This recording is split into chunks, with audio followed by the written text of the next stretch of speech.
বিসমিল্লাহির রহমানির রহিম। আজকে একটি আশ্চর্যজনক ঘটনা, আসলে এটা অনেকের জীবনের সাথে মিলে যায়। আজকে সিএনজি দিয়ে আসার সময় সিএনজি ড্রাইভার ভাইয়ের সাথে কথা, উনি প্রতিদিন ইনকাম করেন।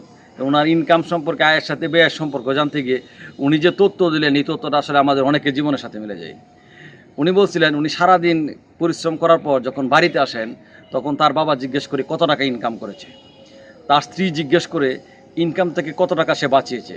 তার ছেলে মেয়ে জিজ্ঞেস করে তারা সকালে যে বায়না বলছিল এই জিনিসগুলো সে আনছে কিনা। অর্থাৎ একমাত্র মা ওই ঘর থেকে বেরিয়ে এসে জিজ্ঞেস করে, সারাদিন কিছু খেয়েছিস বাবা? তোর মুখটা তো শুকনো শুকনো লাগছে।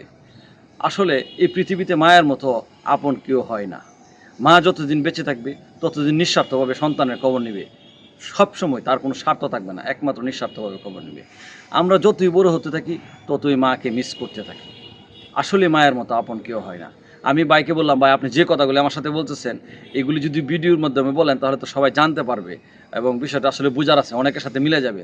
উনি বলছিলেন যে আমার সিএনজিতে অনেকেই উঠে, অনেকের কথাই আমি বুঝি, অনেকের মা বাবা উঠে, অনেক ছেলে মেয়ে ওঠে, কিন্তু কারো কথা কারো কাছে বলতে নাই, তবে অনেকের সাথে মিলে যায়। আর আমি যদি এই ভিডিও করে সবাইকে বলতে যাই তাহলে আমার পরিবারে আবার প্যাঁচ লাগবে।